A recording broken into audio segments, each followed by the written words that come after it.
Because I think Tom got that for me when you went through the OLEA. I did actually miss that one. Oh, you missed that one? Yeah, I did. I am not. Yeah. We didn't know, yeah. We didn't know as long. So, we did have a great conversation. I thought it was very good. Yeah, So this is the first time. Or it was just people, Especially. not. well, Well, I know it was tabled last, I thought there was. I don't know. It was Okay. Jim, Rick, Kurt, and Ally. We only had 4 people. Didn't we request? If they come back, Mhm. because there's a, We got a parking table now. yeah, I don't remember. Was Kurt was here. Yeah, it was you, Rick, Kurt, and Ally. Okay. Okay, yeah. Well, if there's ever even, I start with you. Thank you for the package and thank you for everybody showing up to the rescheduled meeting for tonight. Yes, planning staff, whoever, have a summary for this first agenda. Yeah, so this is the Olga subdivision. Right, so, That's okay. which, we expect to be a minor subdivision. And the project description, the request is to subdivide an existing 3.39 acre parcel of land with the associated improvements into 2 respective lots. And maintaining the existing improvement and resulting in 1 lot of 2.97 acres and another lot of 0.42 acres. All of this is located between 4919 South Catherine Street and 4917 South Catherine Street, in the property zone R2. Applicant who is Kevin Glenn, visit 3 of Plattsburgh, and then thank you from Marshall. So this is the second presentation for this the sketch plan stage. And the first presentation was in during our October planning meeting.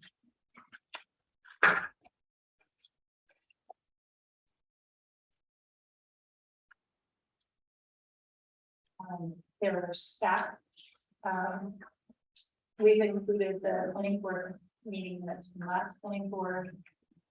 And then there's an email sent to Mr. Lashley that was from the October 27th for comments and requests. Mr. Lashley did provide a breakdown of the existing parking use.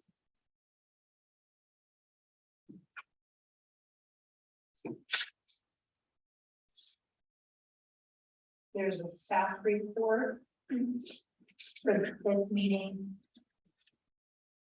A proposed resolution.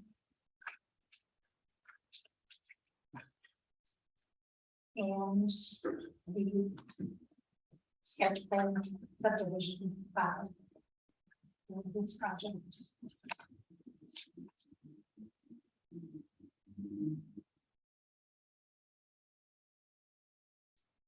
There's the plan is to split the rectory off. And its own lot, essentially.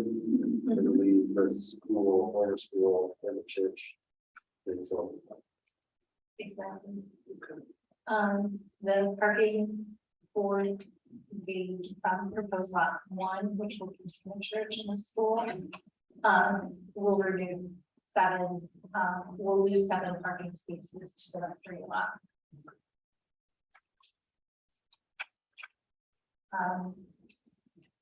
Well, last meeting, there was a discussion about the perpendicular parking along the north part of the church. Mr. Lashley checked with his client, and at that time, we didn't choose to reorient the angle of that parking, so it's left perpendicular. And there would be a question whether or not there would be appropriate parking room on that parking.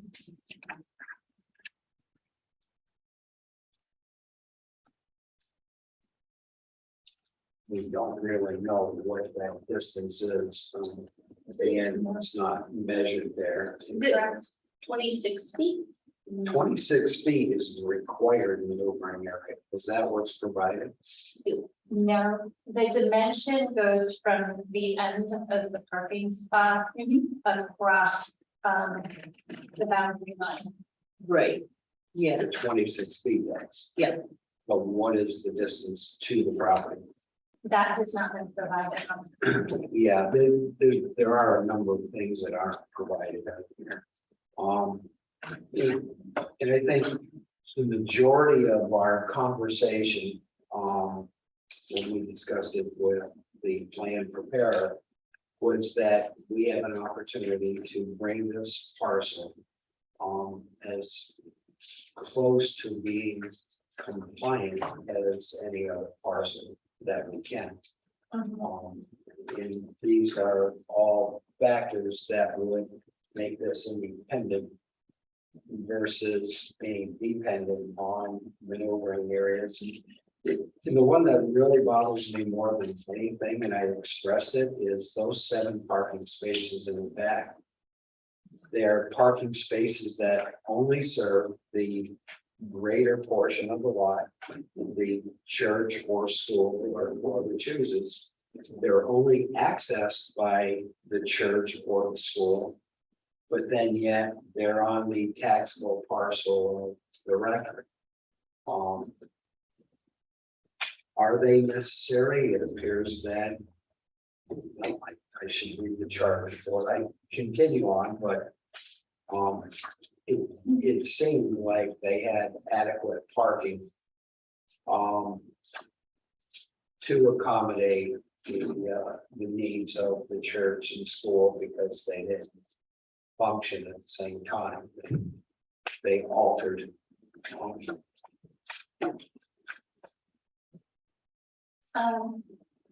In the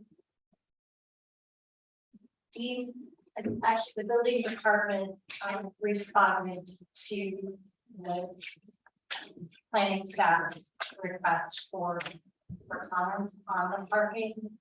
And they did not, this is kind of a complicated use pattern to try and fully determine the required number of parking spaces.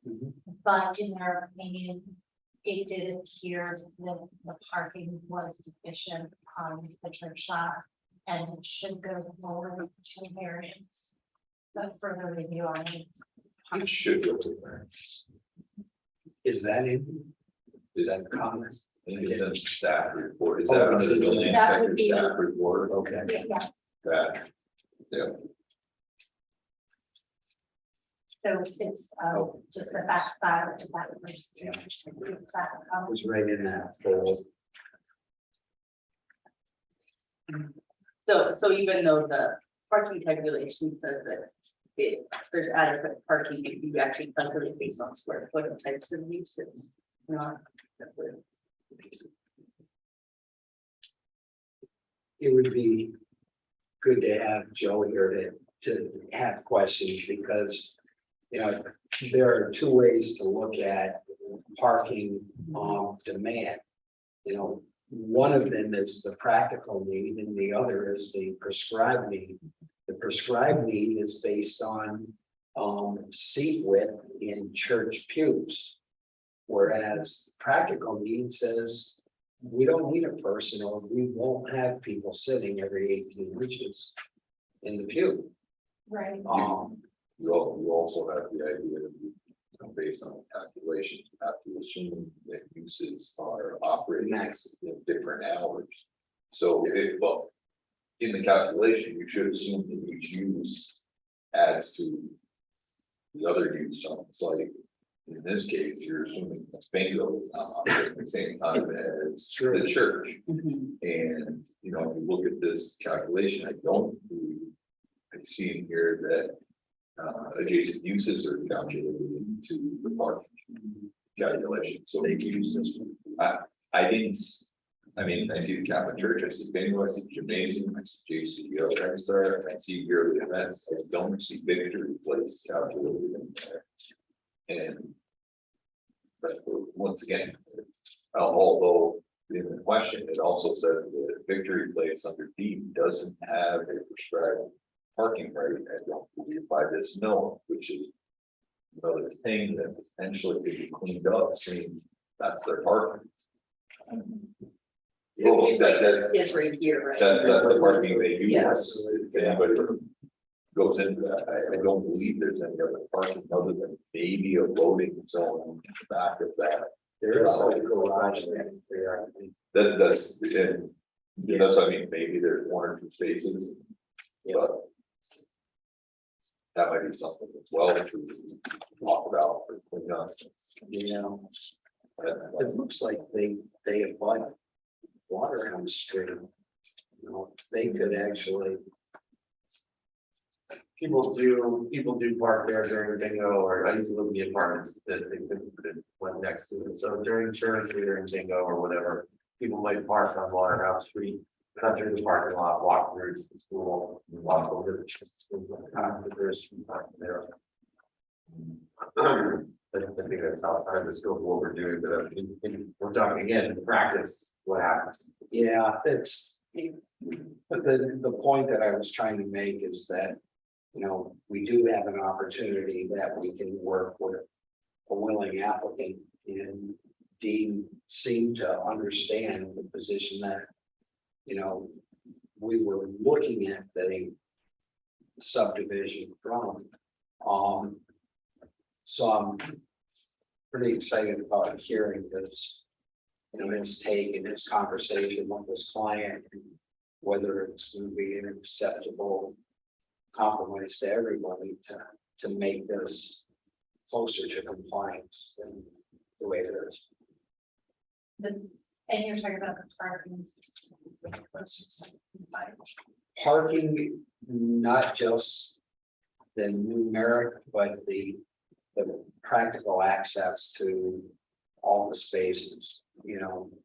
So are you saying that they would need to set those parking spaces assigned and designate them to the residential building? This is only my feeling that if you look at the back of the rectory lot, Yeah. you see the 7 parking spaces. Well, encumbered on the, would that be the south side of the building, where's North would be would that? Yeah, that's sort of. to the right of the beach. Okay, so pretty much the southwest. That's, again, it's going to, that area will be impacted by cars backing out of the church, and there's some things that we can, you know, kind of negotiate the independence of this parcel, I believe.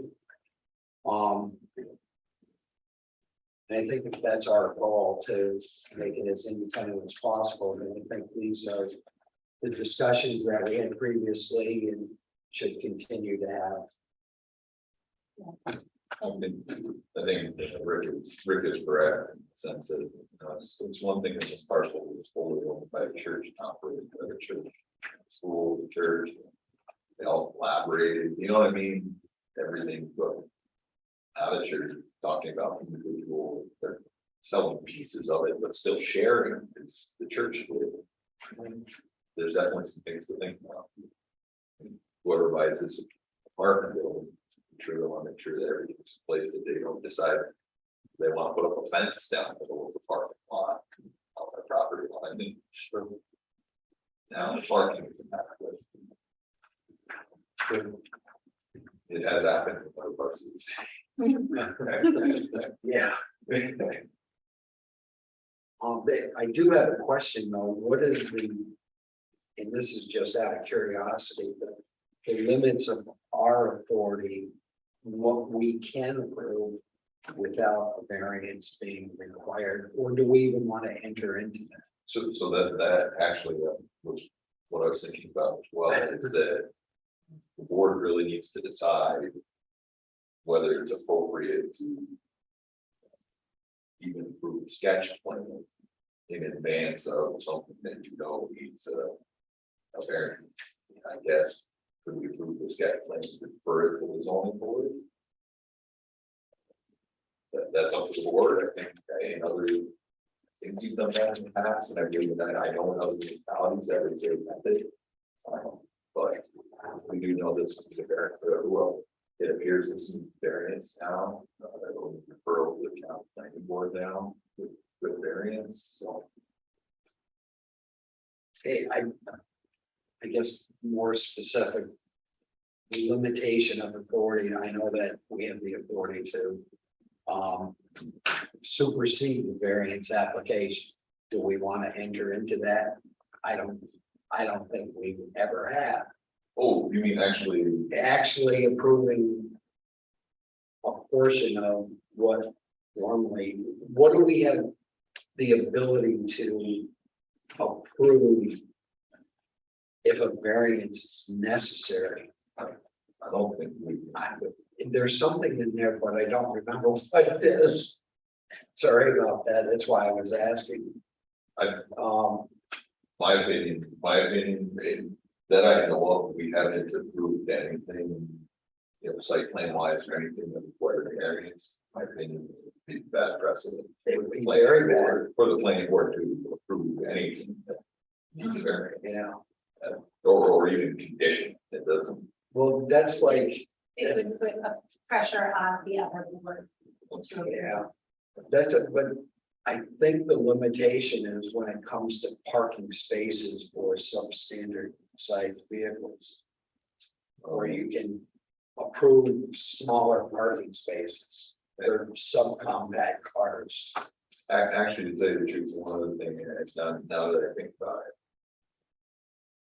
it. It probably would be bad precedent in the case of a subdivision to approve the sketch plan subject to zoning, because that starts our timetable.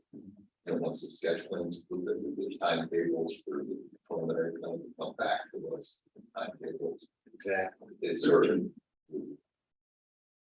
administrative would create potential difficulty. Starting the clock. Well. And I'm asking a lot of questions, more so than making a statement. Because it had always been. The zoning ordinance had always intended that. Applications that come to the board. Be first referred to the board by the building inspector. The failure initially of the building inspector reviewing this application and making a statement that says they're deficient, they should have a variance, should have been the very first step that took place in this process. Now, whether that has changed in the last couple of years, I don't know. And I know that there were liberties that were taken. There's no question that it has changed and not all you know. To the T, the way the zoning ordinance explains it, you know, and I think truthfully with an engineering department leaving, a planning department being implemented. This ordinance It's been revised. but no, I don't say the ordinance been revised, but the way it's coordinated is, it's been Prescribed coordination or I don't practically. practically process. So, but what does the prescribed regulate? Remember, everything that we do is challengeable, you know, by the courts. And nobody wants to enter into that one.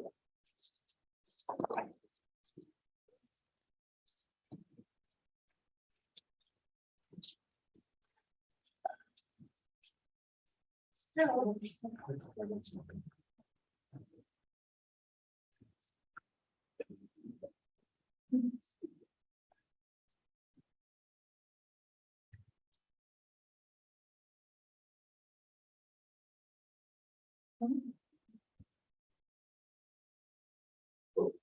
your other discussion points, I'm just saying. No, I think this may be precedent setting, so, you know, how we look at it, and how it's processed. So, I think the preferred way to practice, or the way that the path of least resistance would be to send it back to the building department, the chief inspector, for their full review and referral forward to DDA rather than there is a power that is assigned to the planning board to refer to the DDA. But I think like more gentlemanly way would be to, and I apologize, I don't have a pinpoint. But the better way is to refer it over back to the building department for their implementation. The building inspector. And then they make a referral on to the DDA. I think my only question to that is, that's where the process should have started and not in retrospect doing it now. Right. Had we reviewed it and had these same comments, and maybe we inspired this type of comment. I'm not saying we did or didn't. I think that his referral to us would have included the zoning board first.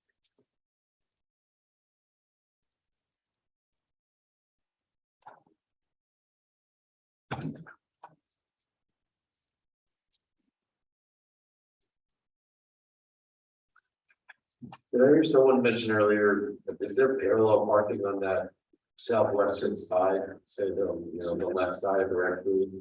So is that brought up earlier? I know it's not marked on there, but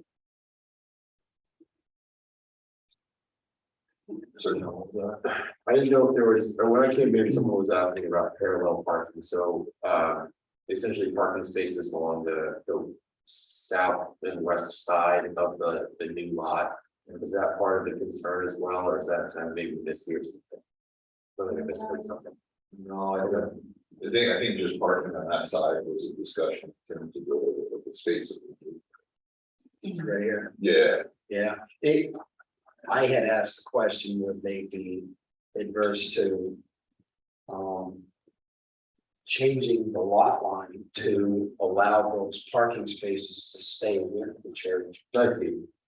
But I'm not insisting. I believe that would require a variance. It would, but if we're making this parcel more independent, that's one of the factors that is showing dependency on the adjacent parcel for a feature that's within this property.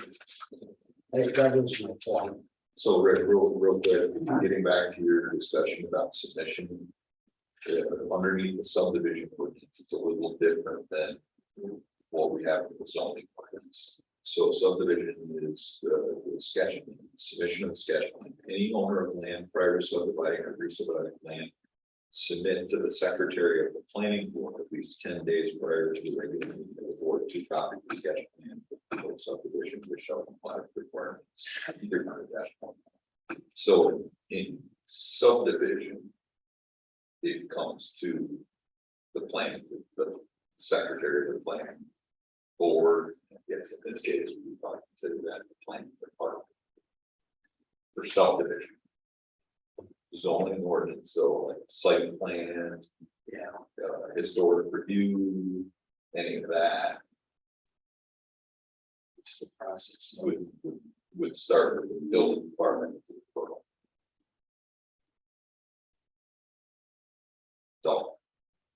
That is a little different. Um. We're, we're in the midst of interesting times and we may want the subdivision to go through that process, just like a site plan would.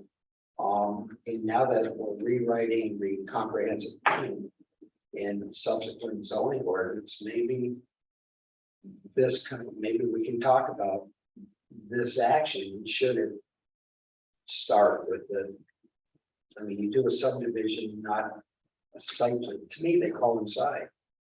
The site plan and subdivision, because there's features within the subdivision that are site plan specific. To separate them would be difficult.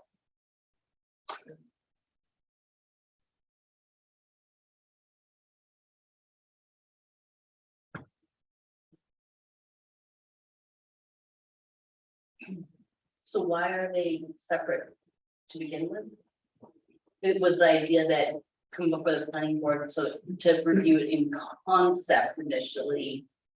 And then the details go, then we refer if there are potential issues with variance required. Yeah, and excuse me. And I always thought that, I took the position of the applicant and tried to identify the path of least resistance or less complication, and how could we expedite it? That was done with permits in different phases, the elimination of going to 7 different departments as an applicant to try to get a building permit. That's the way it was at one point, but through restructuring, just like working through the planning department secretary here. It's streamlining and simplifying for an applicant, but it is something missed along that process, and the opinion of the code enforcement official gets missed when we don't direct applications through them first. And we could have picked up on that early on rather than now. They've been more than 2 months in the process. I think the application was October. Here we are at the end of December and we're now telling them they gotta get a variance. Something isn't. So at this time, it is 6:02. So why don't we call it in order? Have a presentation by the applicant, further discussion. So with that said, I'll call the regular planning board meeting to order for December 21st, 2022. We can all rise for the pledge of allegiance. Pledge of allegiance to the flag of the United States of America, to the republic which stands one nation under God, indivisible, with liberty and justice for all. We have a full board tonight, and so if I can get a roll call. Jim Donna, Yes. Rick Garrett, Yes. Reg Carter, Yes. Abby Musiker, Yes. Tom Coster. Here. Thank you. We might as well move right into our first and our first item. Yeah. She's hold up and start the presentation. So welcome, everybody. We have 2 agenda items on the docket tonight. The first is associated with planning board docket 22-15. This is for property address at 4917 and 4919. South Catherine Street, which is a proposed subdivision named Olga subdivision. It would be a minor subdivision of property. The request is to subdivide an existing 3.39 acre parcel of land and improvement into 2 lots with including improvement, resulting in 2.97 acres and 0.42 acres. The more full description is, again, the request to subdivide an existing 3.39 acre parcel of land. Containing existing improvements, which include a church, parish center, and garage, surface parking, church rectory, and playground, resulting in 2 parcels of the following composition: 2.9 of an acre, a 2.9 acre parcel that will retain the existing improvements of a church, surface parking, and playground, and a 0.42 acre parcel that will retain the church rectory building garage. And this is together located at 4919 and 4917 Top Jim Street. There's the tax map parcel number 2221.11-9-20.1. It's zone R2. The applicant is Kevin McEwen, the David Victory, and the plan for preparers here with us tonight, Dean Lashway. Here is an aerial overview of the existing parcel. And then the proposed lot layout for lots 1 and lots 2. This is the frontage along South Catherine Street for looking at the rectory building. And then this is the frontage again. I think that's 4919 South Catherine of the church. So there's 2 addresses associated with the existing parcel. This picture depicts the approximate boundary line that would wrap around the rectory building. And then this is the north side of the rectory building, for the rest of that proposed approximate location of the boundary. And then here is the zoning table that was provided on the sketch plan. And then the review of the sketch plan showing the 2 different lot dimensions. Excuse me, and then I'm going back the proposed boundary lines.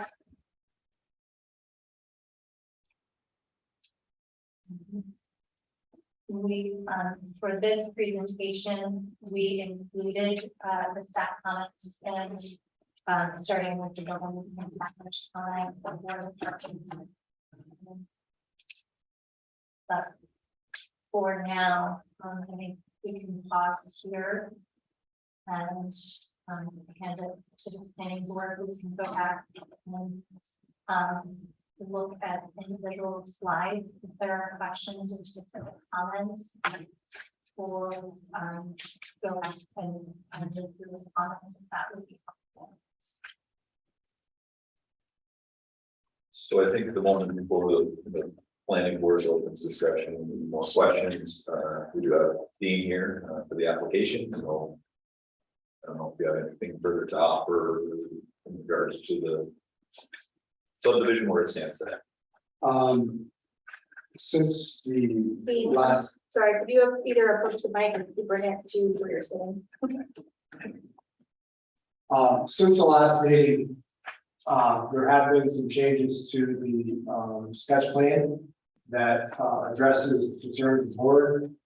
And we've also in discussion with McEwen, have maintained some of the existing features, specifically the parking stalls that are on the south side and south of the new boundary line. And what we have done is we have maintained a 26-foot backup area required by zoning. And this area is a hatched area, not a hatched area, it is an area of cleaning that will be removed. It will become a green space.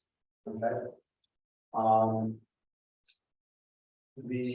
There was a comment in the response that was sent out And it was in part, I think, repeating what the building inspector provided to the community development office.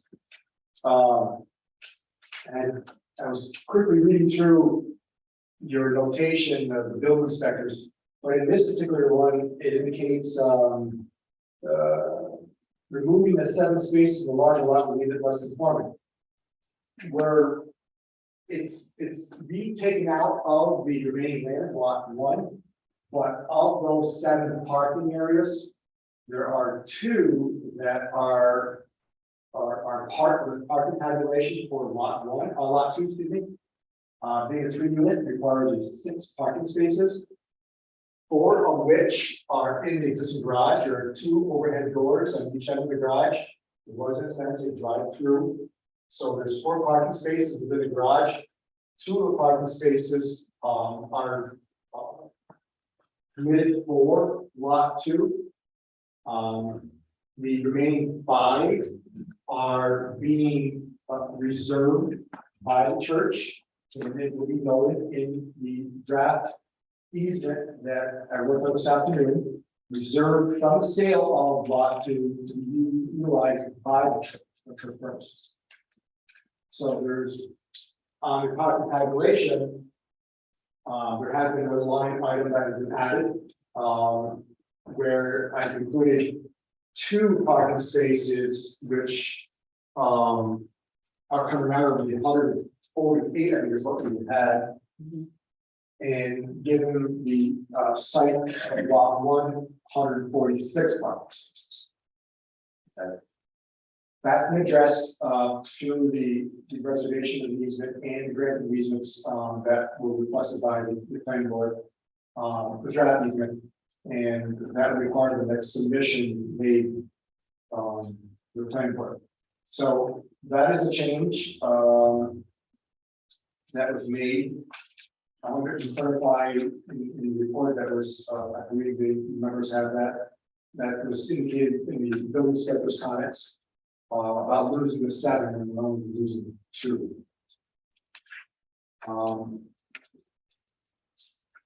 So the bottom line is we have minimized the deficiency from this proposed subdivision to an open space, which would be on the lot 1. We're just because of all of this land being church property, everything was where it was set up, where it was utilized, was all tied together because of church activity. It's a challenge. It makes it difficult to create a lot, and lot 2 has been created in such a way that it does meet the current zone requirements. But lot 1, the main lands, was deficient of some of the zone regulation. And that means the open space. And after review by the building inspector's office, they have to comment about the uses in the park that are required. So we try to mitigate any impact to the zone requirements. I think we've done that in this proposal that we are now at. Does just that, minimizes the deficiencies for each of the lots within the proposed subdivision. We are aware that this lot 1 will require a visit to the ZBA. And I had prepared the application for such, and had been in contact with the building inspector's office about what will be required for review for the area variance. Can I ask you a question? Sure. Regarding the those 7 spaces, the church is selling the 7 space area to the developer that's buying the rectory, but they're retaining the right to use those. Who pays the taxes on that, being the church is a tax exempt entity? The tax you pay by lot 2. Okay, so they all It's not, yeah, it's, Tax on, the real property, that's really interesting, I know. the real property, for that area will be probably under the owner of lot two. But, no, I understand what you're saying, so yes, lot two will be responsible for paying the property taxes, school taxes, so But it's not a question that we have. I'm just curious because this is all pretty new to me and personally, as we were discussing, in the pre-meeting. You know, it doesn't take away the independence of lot two. It's just more compounding of the dependency of these two lots on each other. it did because of the church. Yeah, So long, I don't quite, and for all of us, property. yes. Please look up. You know, there could be, I don't know if there is the potential, but if for some reason, if there is, I don't know, whatever trigger, you know, for a site point of view, if for some reason there is a, modification to the site where they are able to pick up additional parking spaces, then those 7 could, or those 5 could be released. So they're gonna reserve, or the church is gonna reserve 5 parking spaces on this property. And then the other 2 would be the properties. Right. They're gonna reserve the right to enter those spaces across church property. And then the church is gonna reserve the right along the south side of the property to use that as a maneuvering area to make it functional parking for the church. So there's a number of crossover. Correct, and I've already, basically, I did finish this afternoon. There's going to be an easement, reserved for the church for this area here. It's a 26-foot backup area, to be a right of ingress and egress for an unobstructed right of ingress and egress for maneuvering, on the backside of those parking spaces. That'll total 26 feet, part of which scattered the bottom line, 7.5 feet will be on lot 2, this area here, okay? That will extend to that corner, the southwest corner. Okay.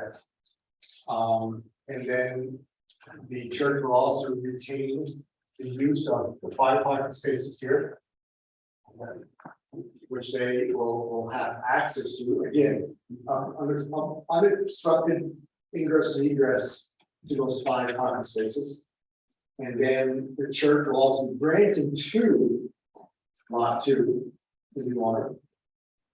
The right of unobstructed ingress and egress over this travel lane, 26-foot wide travel lane, that will run from the West Valley and South Capitol Streets to the southwest corner, and then around the backside of lot 2, again, over across the travel lane, because this is two-way traffic. Okay? The traffic, the landlord for lot 2, who's going to utilize this parking spot, has to come around. We will be where?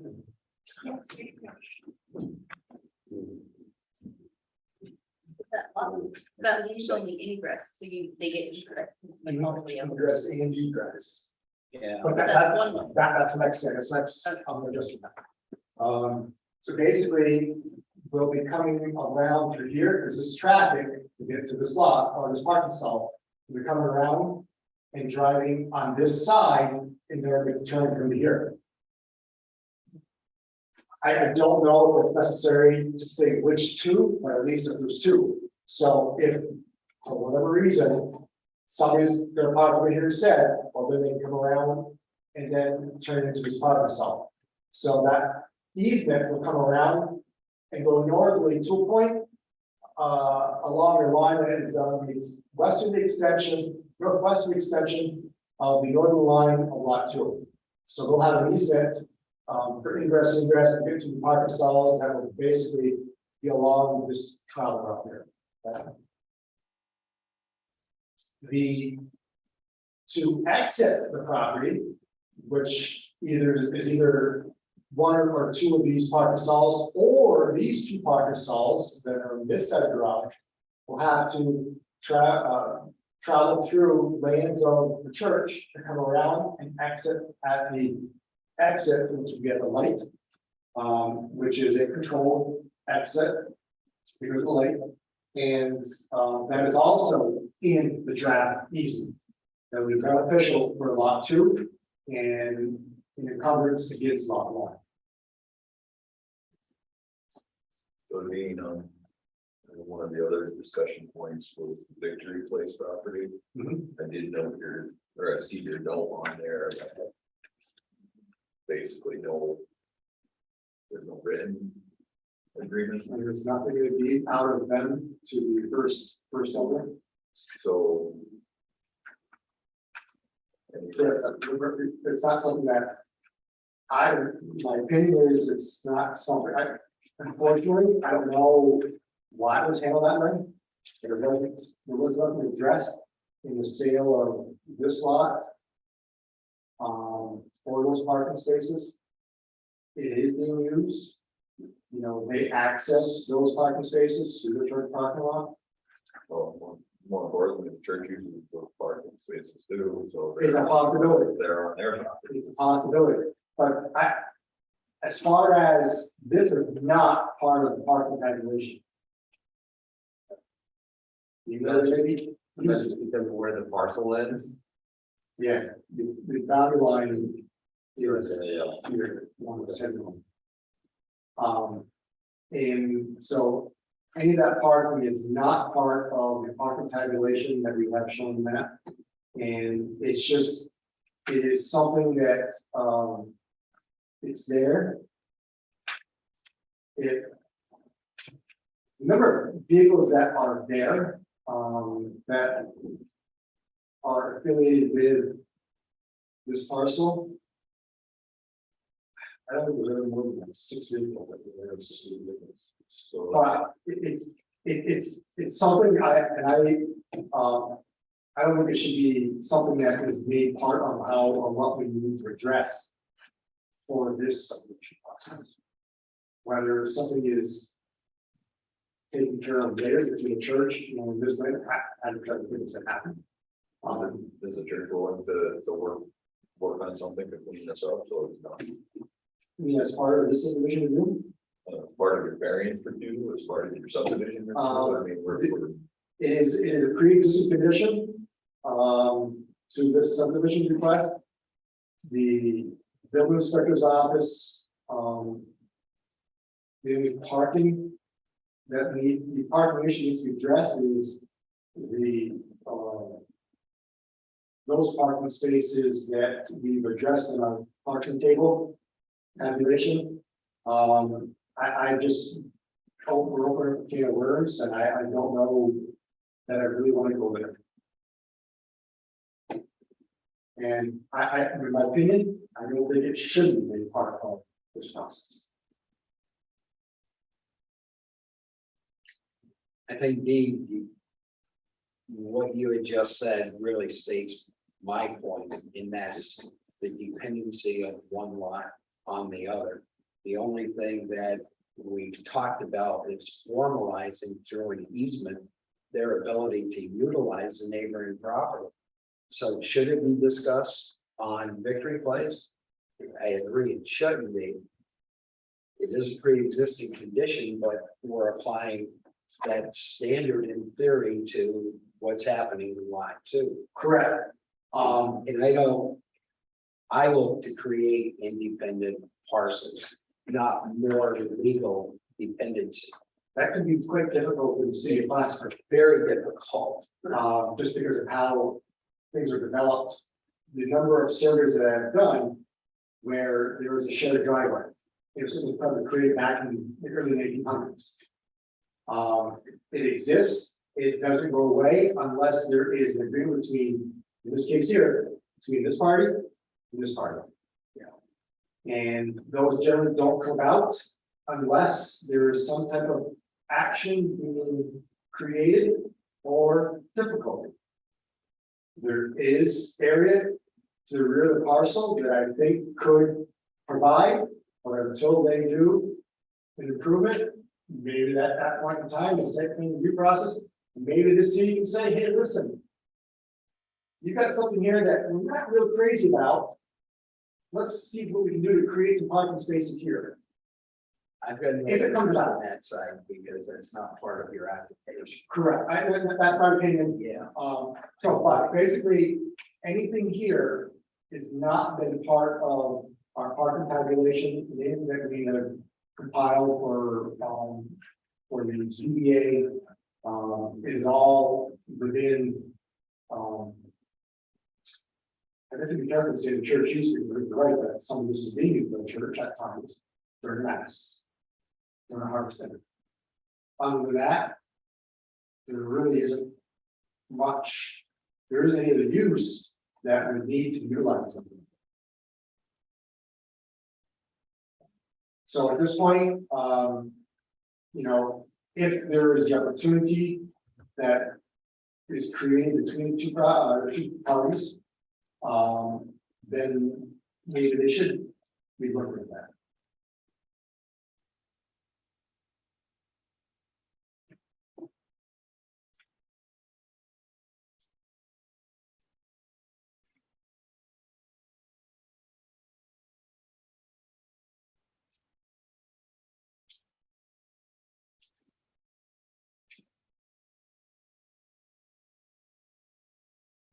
Any other items?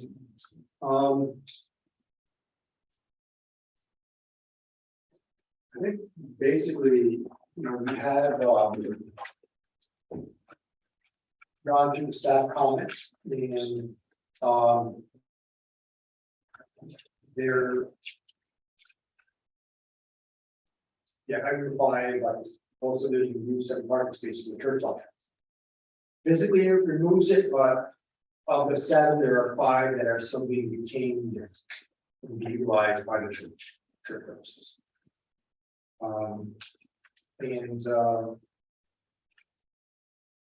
We've addressed the existing 2-way at the northerly entrance here for the 1-way. And we will also, the updated plan, subdivision plan will show location, I think there was some indication about the sign for the 1-way entrance. I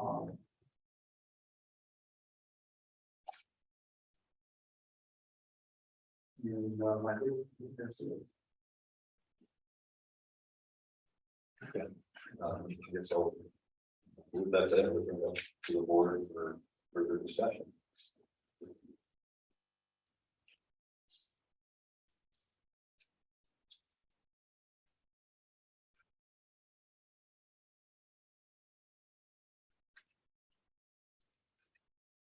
Further discussion, comments, questions?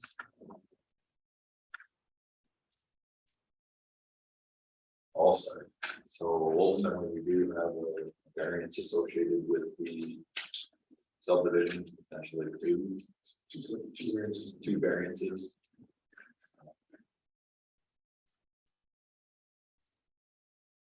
And you could not make an application. Okay. It's done, it's been signed, and my fee, the submitted to along with the, hopefully with tonight's approval for sketch plan, move on, application for the, preliminary final, that need does follow the CBA meeting. So there is a question from the board's standing on whether sketch plan should be approved first before we get the variant, or before you grant the variances. I will say there's time block that any question that this might be a good opportunity to discuss a minor subdivision definition versus a major subdivision definition. I think in our subdivision review and rewrite, this is a good example of stuff we may see that just doesn't fit nice in dollar definitions. With that said, once again, that is a consideration for us, and the sketch plan approved, what it depends, given timeframes. Given timeframes that are put on the applicant for submission of under the minor rules. The preliminary plat, final plat, they call it. That's a question. Number two. Under variance and waivers for the planning board, we recognize in sketch plan variances. And the variances in cases of hardship.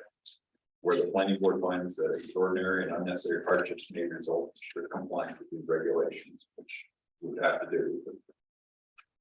In parking. It may, the planning board, with specific approval from the city council. Very regulations, so substantial justice may be done. And public interest secured. So once again, that's further like question whether a sketch plan should be moved forward without variances. Sketch plan with condition. Well, but it says here that if we're to condition it, it's the city council. Specific approval of the city council. Once again. That's a question. I'll be honest with you, even when you get into minor subdivision versus major subdivision. One of the determinations of a minor subdivision is that you're not adversely affecting the development of the remainder of the parcel or adjoining properties. That's one of the conditions. Everybody, I will say, most that I've seen stop at the number of lots. The minor subdivision definition goes much further than that, and goes on to what we're discussing here. And then you actually keep on pointing into like a major subdivision. Major subdivision refers you back to compliance with zoning ordinance and master plan. Minor subdivision doesn't necessarily discuss that. So there's different things to consider, not only in our subdivision, but in handles. Yeah, my thought is that you go to the building department, you get your referral to the zoning board, get your variances, if that's what the direction you're gonna go. And then it comes back here, it's technically you've got variances for it, and we can consider what boundary it is. As what, sketch plan? Yeah, it would be a table, it'd be a table to approve there. Why wasn't this brought up back in October? Actually, to be honest with you, it was tabled, and it was tabled with the idea that you can go back to the building inspector and get determination. It was determined by the building inspector that variances were required. Now, if we had approved the sketch plan back then, and then this came up, and it would be an issue, but. I just don't see. There is an issue with a sketch plan approval condition. We can't come back until we have our approval from ZBA for those two area variances. Once again, I just read the ordinance. I don't know what else to tell you about it.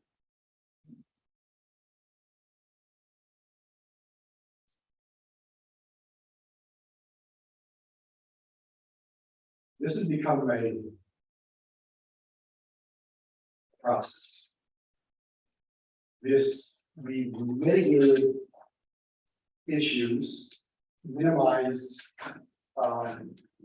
impact to the city zoning code. Just been taken back.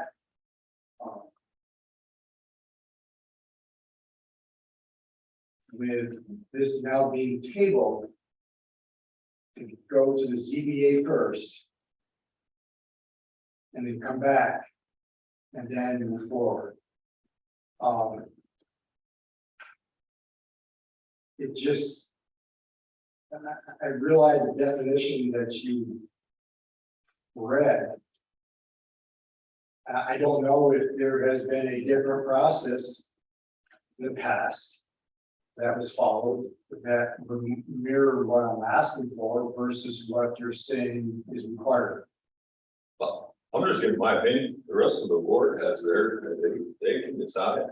I'm just saying, indicating, once again, this is a good place where we don't see subdivisions like this that do have the type of discussions that the planning board's getting into, where we're having some serious, Actually, what's about- how we're having some serious shared master planning type discussions. Reciprocal easements going both ways, areas of the property that should have easements that for whatever reason don't.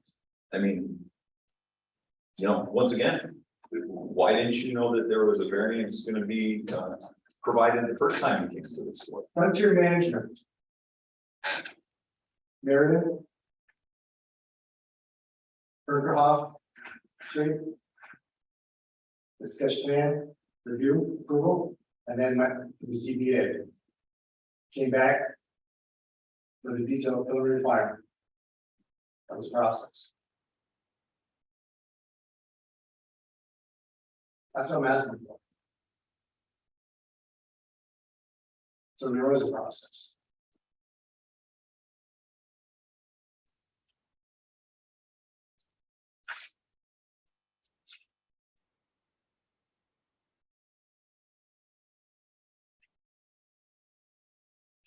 That's what I asked the board is.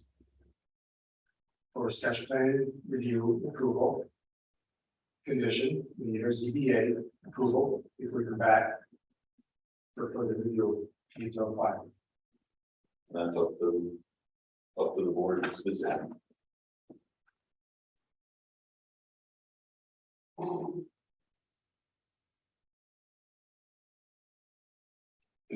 I personally appreciate the reuse of this building. I've been through it. I think it's a shame it's gone into the state of disrepair that it's in. I really appreciate the way it's being reused because housing is still an issue in the city. What I don't like is the now legally tying through the use of an easement. The two parcels together, it doesn't create separation, it legally binds the two properties together. That's the way I see it. Oh, I understand. Yeah, The only way you're gonna have a true separation is. If you have a vacant piece of property and you create two lots. Or you have a total demolition of buildings. And start from scratch. But there are properties. I don't disagree with that. I don't disagree with that. But we have an opportunity to at least try to mitigate, how much of the dependency one parcel has on the other. And I appreciate the efforts that you went through in initiating the easement idea. Those are commendable efforts. It took time, it took a thought process. I don't know that there is a way to make these two parcels independent. Actually, I don't think there are. My suggestion, or at least I initiated the discussion of, yeah, it's good if you lose those 7 spaces and you put them toward the church. Yeah, we're 2 spaces short on the 3-family house. We, at the last meeting, we had a discussion and there was an uncertainty of whether this was going to be a 4-family or 3-family. Can you just refresh our memory? It was initially approached as 4, and then we did reach out to prospective buyer, and we moved to drop to a 3 family unit. Seem to remember. And that was specifically because of the parking concern, Because of spaces of parking, marketability. the parking, and there was something else within the I believe it was open space. there was the open space. Previous observations. So a 4 unit building would require more open space. More area variance need. Or would it be further into that? It's that, I agree. That was just that. Does the new comprehensive plan, which isn't adopted yet, have addressed like just density and parking and those No. sorts of things? Not explicitly, Okay, it provides a suggestion for more mixed use, walkable, residential areas. So it would be implied that there will be parking reductions or parking maximum at, right. but that would have to come out in the actual zoning. So we go through the zoning update, Yeah, There would be parking or parking maximum, minimum. potentially. yeah. I mean, I understand we follow the rules that we have now. But Yes. it just is unfortunate that when you agree that density is good, reusing a building is good, but then you have to create these extra variances and reduce density and maneuverability to comply with the existing. Right. Really frustrating. And it's really not within the planning board power to waive the parking. For sure. requirements, because that falls on the zoning. And as Jim pointed out, it is an issue of the operation order for review processes. And this is supposed to come to us first. And we did refer it out to the building department on 2 separate occasions. I think they are alive in how extensive the code is for this process, and we do aim to correct that. We can work with the obviously. So being worried about setting a precedent. Give you a point once a new. What's the new plan? The plan. Jim, for the main concern is that if we put conditions on the plan approval, sketch plan approval, it starts the clock for the detailed plan, is that the concern? Well, let's start the clock for the next application. For the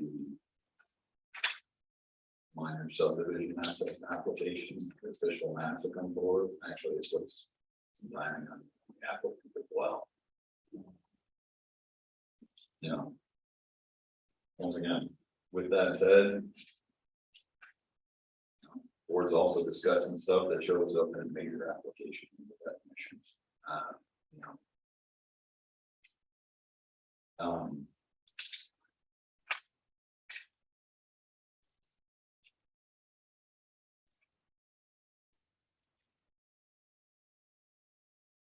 And this was categorized as minor because it's a split of the larger parcel, not because of the size of the 2 parcels combined. I mean, officially it's table. This is the application. We're going to determine that today. It was discussed with the applicant back in October. Right. But Yeah.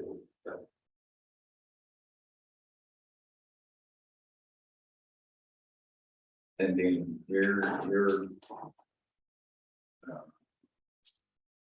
concern about it not being conditioned basically is that after the subdivision or after the zoning board, you can't submit immediately to. It's a external. You're a buyer, and we're getting nervous. And, with an approval of sketch plan, knowing that we have 2 variances, we're submitting tomorrow, that request for the area variances. And the same day, we're also be submitting to the community development office, revised subdivision plan. That reflects everything that we discussed tonight and addressed. And holding that on January 23rd of the year meeting. That, we wrap this up.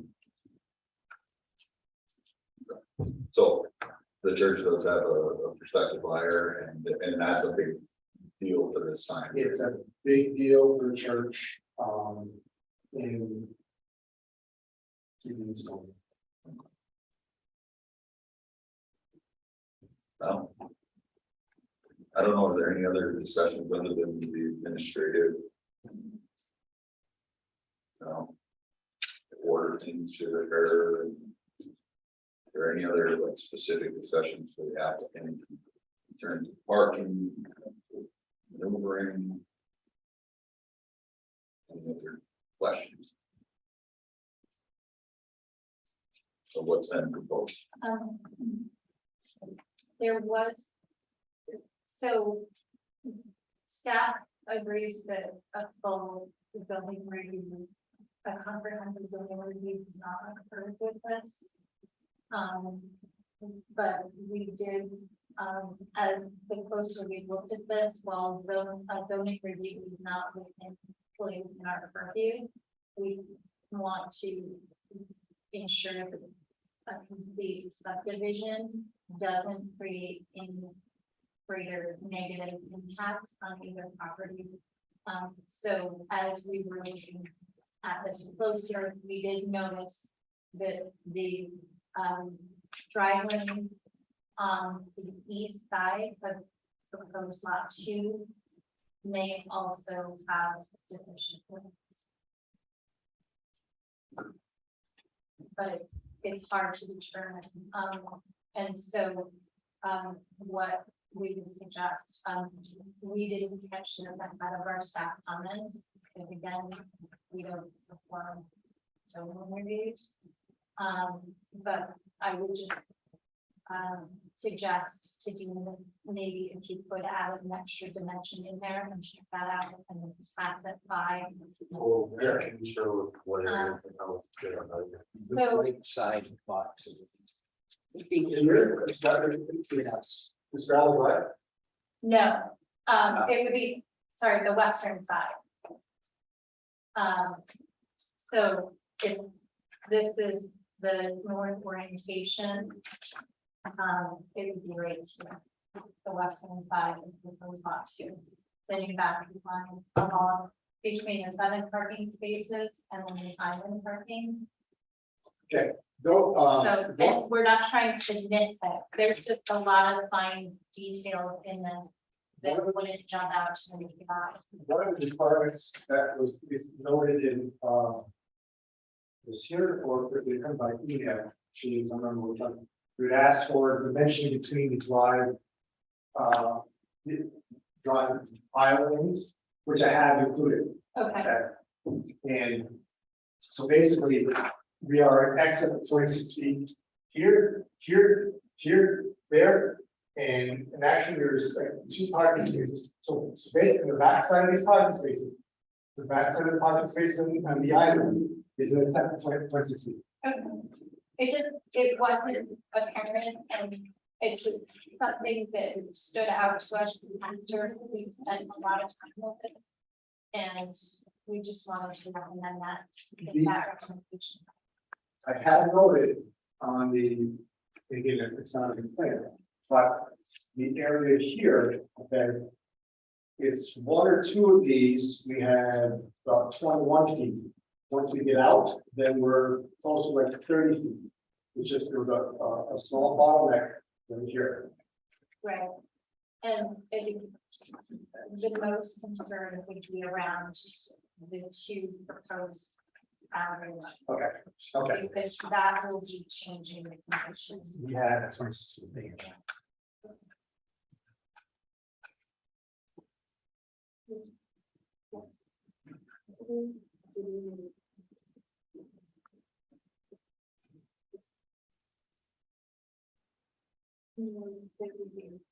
There's.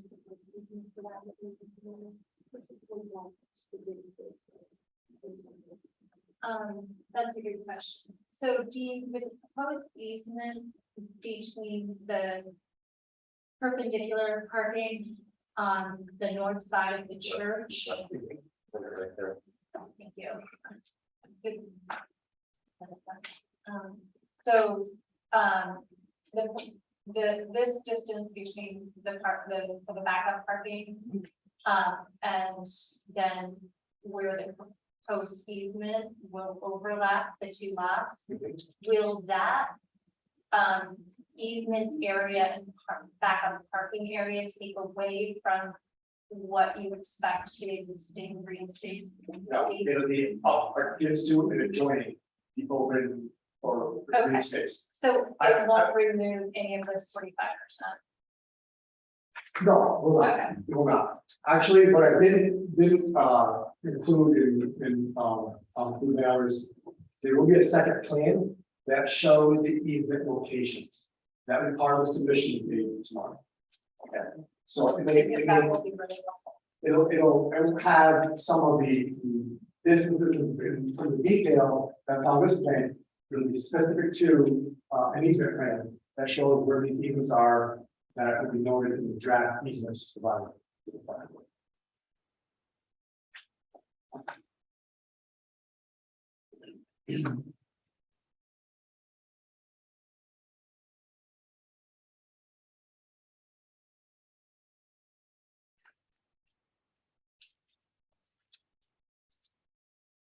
And become part of anything that's filed and we reference to in the proposed deed. So they refer back to this easement plan. For the future reference.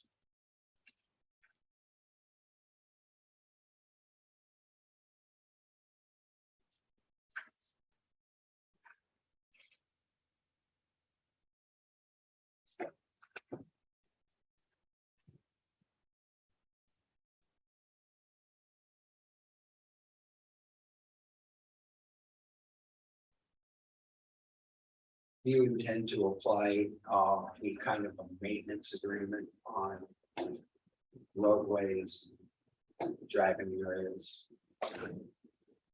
It was not in that draft easement, that's something that, an attorney can. Make a judgment call on, for either both or one parties or one parties. But I had not included that in what I have prepared, and prepared in the draft. With respect to maintenance, I guess I would be more concerned about the Church gravel, right? And For the gravel driveway? yeah, Our gravel driveway, there was. It was in here about any kind of maintenance, but, because the church already had, they, Talking about this stuff. yeah, this was, I believe, the original church record. It was sold off to the church, and then we reserved the right to use that driveway. As was granted this parcel, the right to use that portion of the driveway that was on, still on the church property. And I don't think that they.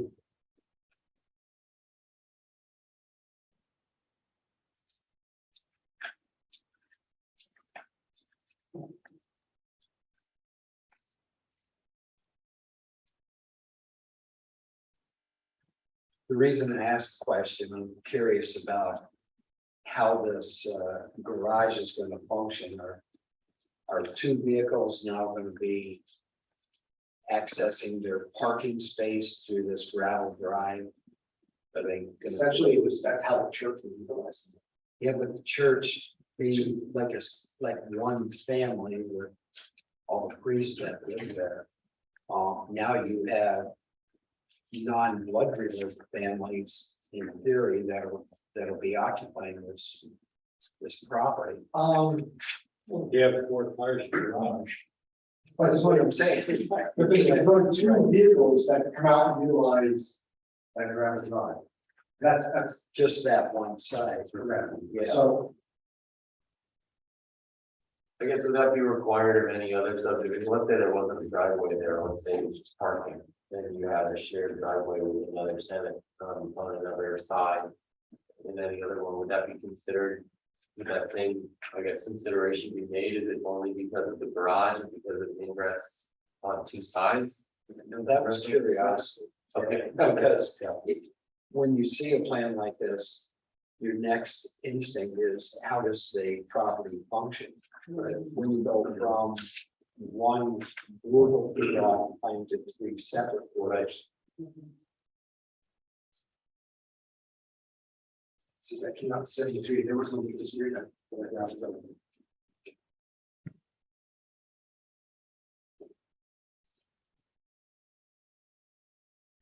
It's creative. Yeah.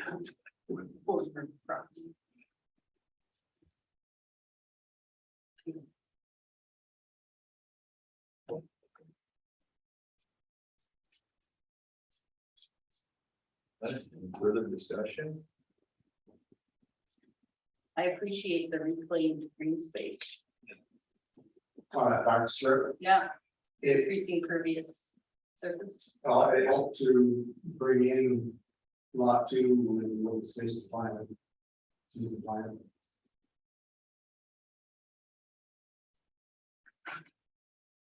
It also created division. At least in the summer months with the green. Between the building and the,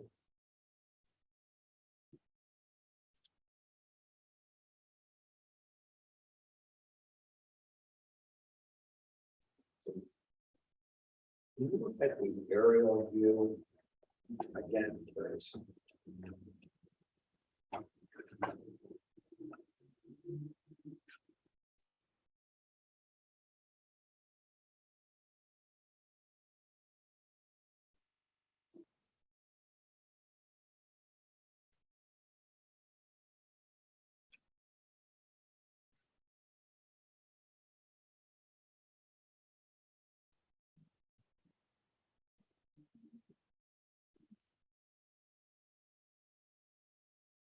Yes, I'm confused by that.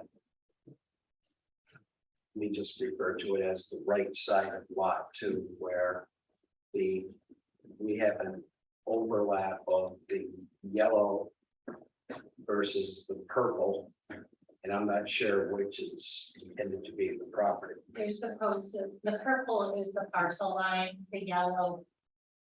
I think that just shifted, that is to highlight the actual.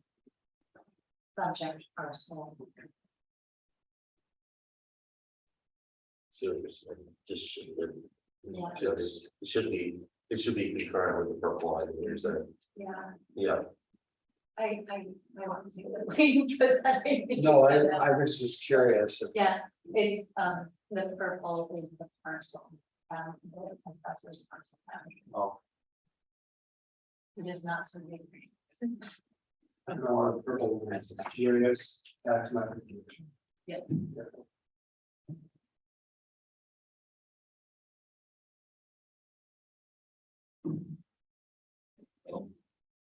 There's no further discussion, I guess the staying order, we should make the determination of what level subdivision is. You know, recommendation from planning staff is that it's a minor subdivision. I do think we need to clean up a lot of definitions a little bit, and maybe that I will going further into sketch plan discussion of requirements, classifications. One of the things that it does say is the board may require, however, when it deems it necessary for the protection of public health, safety, and welfare, that a minor subdivision comply with all or some of the requirements specified for a major subdivision. So with that said, I think that does give flexibility in terms of where a major subdivision makes reference to zoning regulations and the discussion we're having. I think that's one area that would allow that, even with the definitions of things are a little questionable. With that said, it's a subdivision compared to most that we see for planning purposes. Have variances that are identified. So go up to the board in terms of determining the actions. And they're determining the process of that. You know,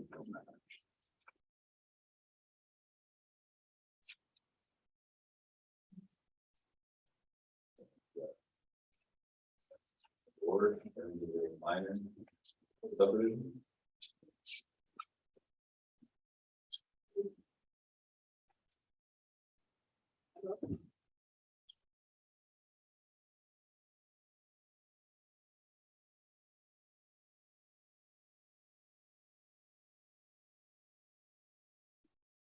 I don't know, once again, I can make a motion. I make a motion to adopt resolution 22-11 to classify the project as a minor subdivision.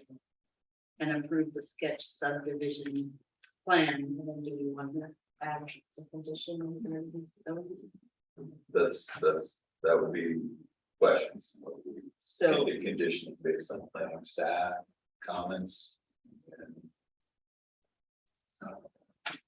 And department comments, I guess. We don't need a motion to the minor subdivision, right? We just need consensus. That's all, where's the Yeah. consensus about the board, and then it can lead to yeah, And the a motion, motion. assuming, yeah, I mean, I believe after reading the regulations, I control it.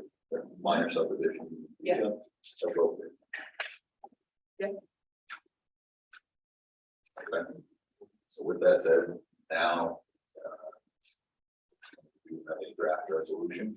And we can start with the motion. do you want me to continue? You can continue with that. Okay. We did have, discussions with the applicant on conditions, staff recommendations of conditions.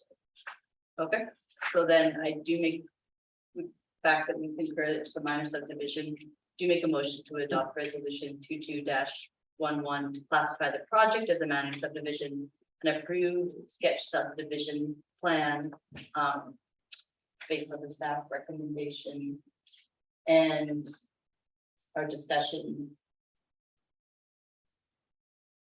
Edit. By staff. Staff recommendation. Sorry, I would, We're just trying to clarify that. the I want to conditions are clarify, clear. yeah, the condition.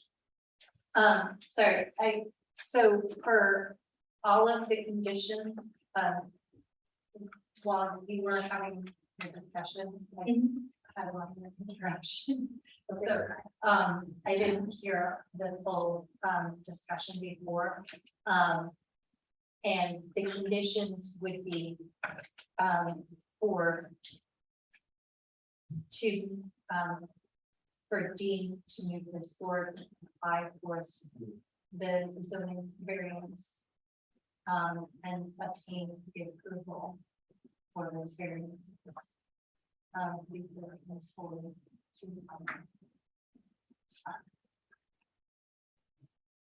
Okay. Yeah. Got a second, I'll second. Reg, discussion. So we only have one other comment, Dean, you don't have any concern about the 6 months clearly. Submission of your next plan. For the final plan. Well, okay, let's back up, before you move forward. So are you saying that I cannot submit the staff recommendations tomorrow, which is the deadline tomorrow, for January 23rd meeting? The ZBA deadline is tomorrow, ZBA meeting is January 17th.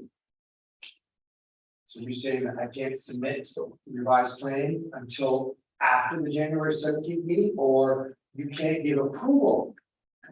I think that, So I think that the point that should be clarified. yes, is- I would say that you can submit, approval can't be provided.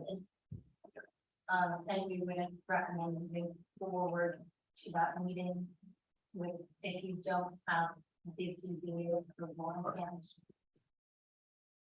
You'd be able to pull, so if the meeting is on the 17th for the ZBA, get my dates right, the 17th of June. the 17th of January, so you would know on the 17th whether or not you have your approval, or your variances from the zoning board.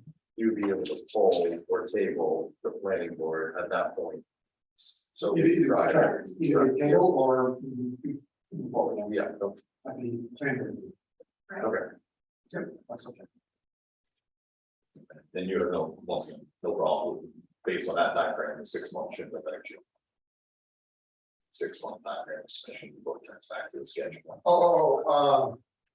So 6 months. Yeah, that's what it said. Yes, and it would be 6 months from January.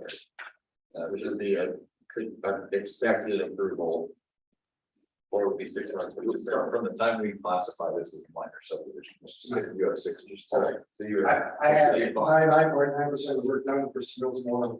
For both. Okay, ZBA and planning board. so.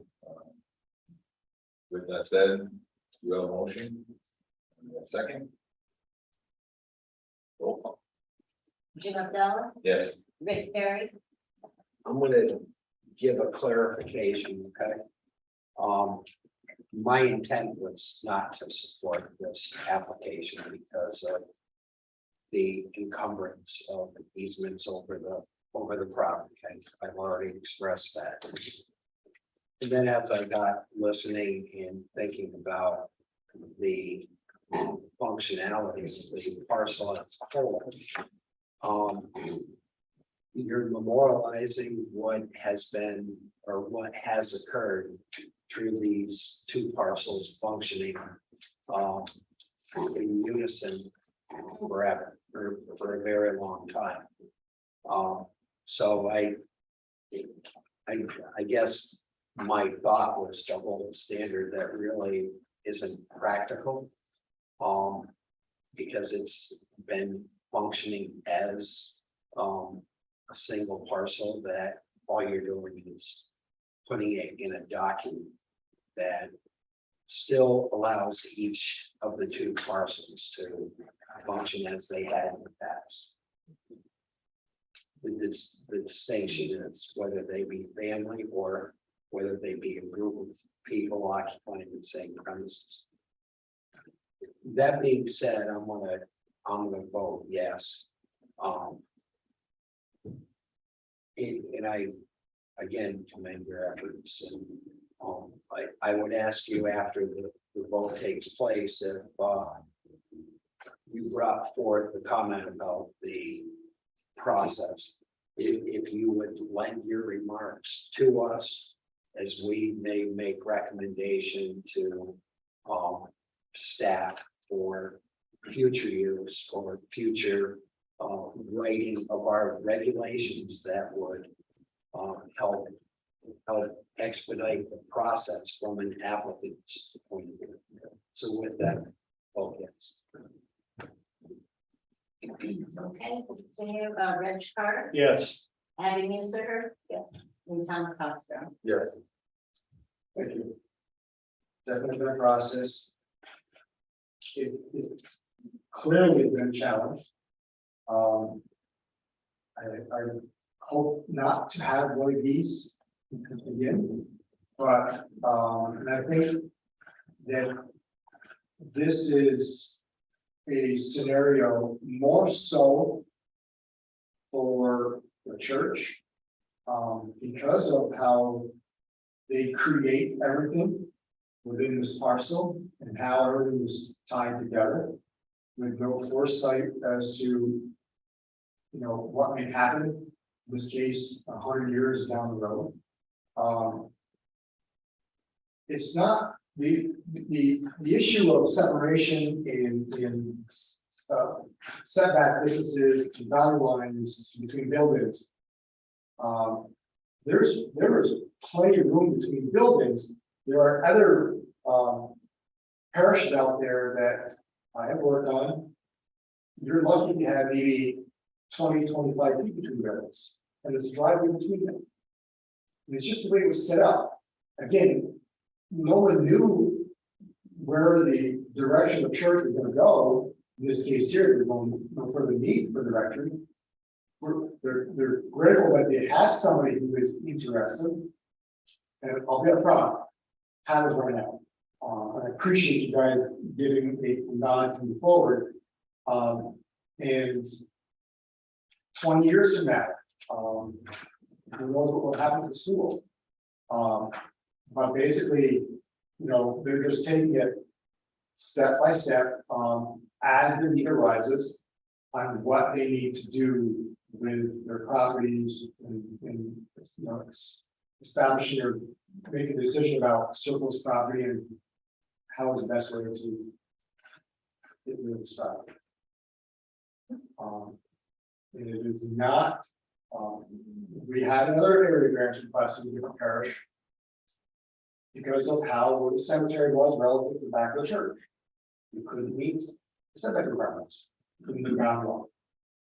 Because of the cemetery. So it is difficult, it's a challenge.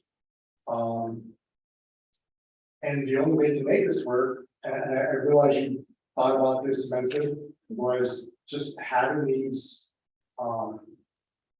beneficial easements and encumbering easements that in some way affect the remaining lands of the church.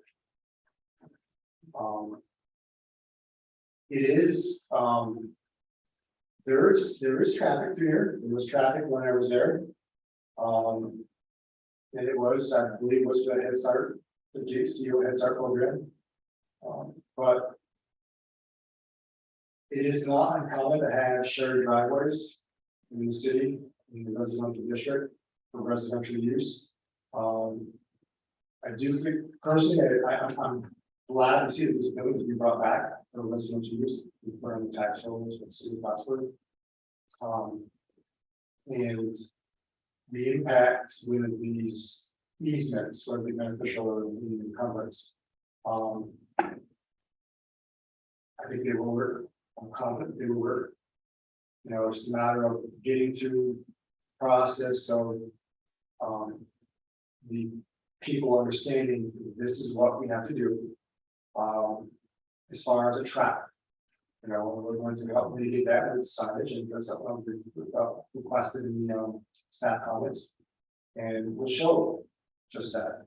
In the last, hoping that, you know, things will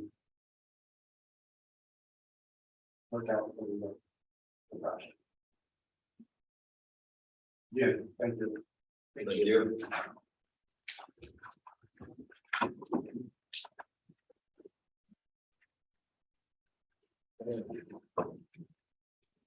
So we do have other business. Resolution 22B. Release. Yeah. Please.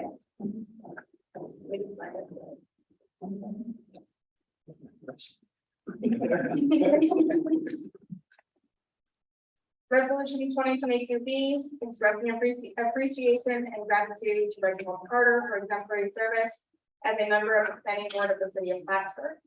Whereas Reginald Carter has served with distinction as a member of the planning board of the city of Plattsburgh since October 2019 and has retired from service as of December 2022.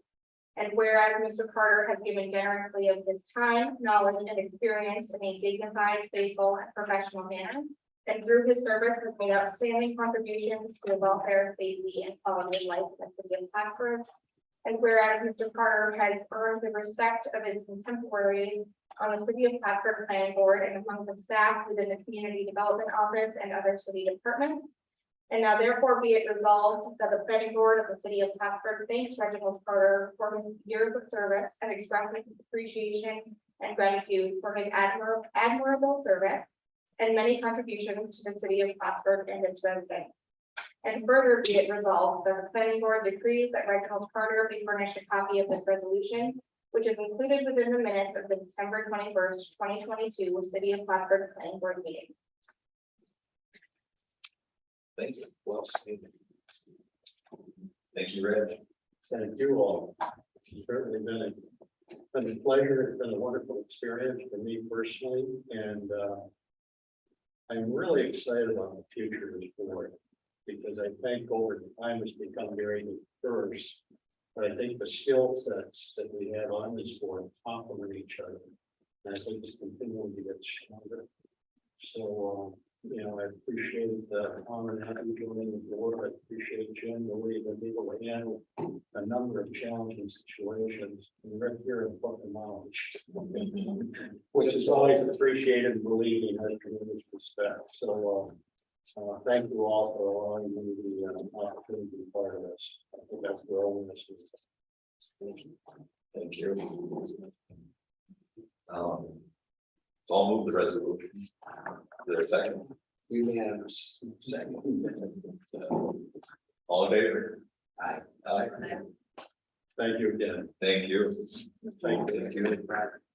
So, any further updates? Oh, I just other. There are just a couple, minor updates on timing.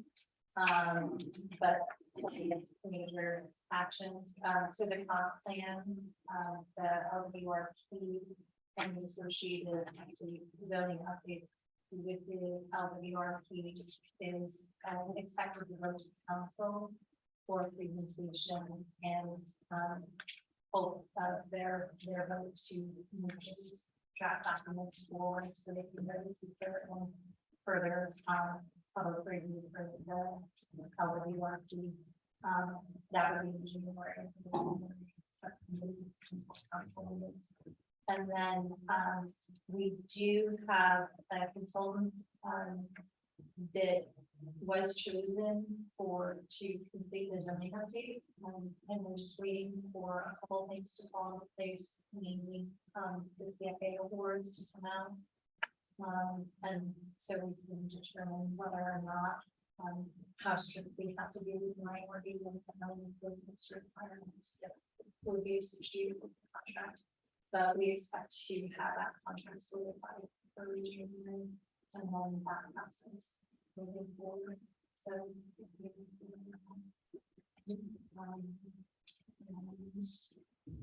Other than that, offices are going to be here for the next few weeks. Along those regards, with this conversation tonight, Yes. I think it made it very evident that, you know, the division of a site plan in a subdivision isn't always as clean and simple, and that I think when your consultant looks at, you know, the ordinance and the subdivision plan, that it really be given a hard look. Right. That language has been in there, God. I hate to say, but I think somewhere in the sixties, a lot of the language hasn't changed, so. Yeah. I was gonna say, when you look at our subdivision, ordinance, they make reference to streets and water and sewer and sidewalks. How many subdivisions have we seen here in the planning where we're building a street? I mean, almost all of them have, you know, it's an adjustment to a line. In this case, we don't see a lot of them, but the church is starting to subdivide stuff more and more. And every one of them comes with this type of discussion, everything, from access, easements, and once again, there's another one. It's two variances, you know what I mean? So, our subdivision ordinance requiring that Yeah, it'll be the same. would help. Now, That's the suburban development. right, so right now, the church, but in 20, 30 years, it could be the school, it could be the hospital. It could be any of the other schools, you know.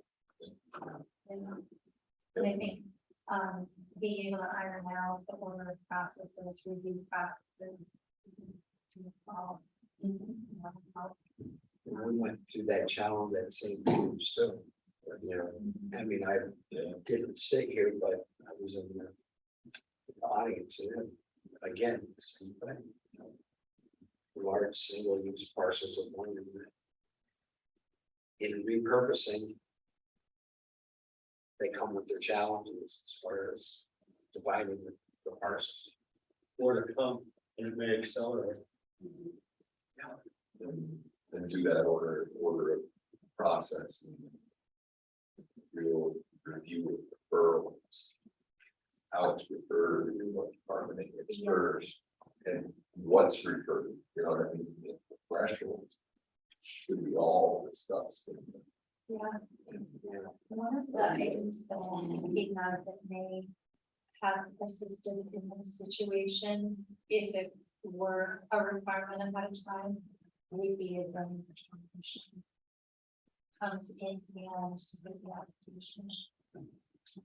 And therefore, we know exactly what the position of the on everything. to. As a and so if variances were required, we would have known ahead of time. Rather than having to rely on. Is that still too, that's, in my opinion, that's too late for the applicant, because the applicant is. The tough thing for this board, we did the correct thing last Yeah. meeting. Table it. With the idea that it was going to go for that, so. However, the zoning determination came back as part of the application 2 months later, 2 months later. Right. Create a difficulty for the applicant and create a difficulty for us. I mean, Well, Pretty it accurate. comes in the form of a referral comment versus an actual. Yes, and which, and again, I'll reference, things may have changed, but the process always started with building permit. In the building permit process, you identify zoning deficiencies and the need for site plan review and everything else, so historically, it all started with the building inspector, and then he made that determination. That's when we had an engineering office, of course, you know, but it just needs to be updated and reviewed. But I mean, I sat through many questions through the last 30 years. You know, listening to everybody's comments and the applicant, you know, made me realize it's probably not a fair burden to put on the applicant that, you know, because I don't like the memorializing of, you know, easements that are written in deeds. Is that a standard he needs to be held to? No. But it's one that resonated with me because I always saw the negative side of, you know, how these things not a maintenance agreement on a gravel driveway. Yeah. They typically end up in feud or in court. Well, you resolve that by addressing it at the front, you don't address it at the back. So you bring it up, you talk about it, but we did the right thing. This application. Thank you for your comments. It helped me be clear. in most city applications for subdivision, you know, the practicality of that outweighs the opinion. It just because it's lots of very, they don't meet the standards per se that you hope that they would. The one thing I will say is that I think the board is doing a much better job at catching some of these discussion points so that we don't end up with a big place. We don't end up with a property that doesn't have access to its loading docks or its drive or other things that I've seen throughout the city, Rick has seen throughout the city, and we individuals here have experienced with their own property. That's the goal of this. Yeah. I think we, you know, collectively doing a good job.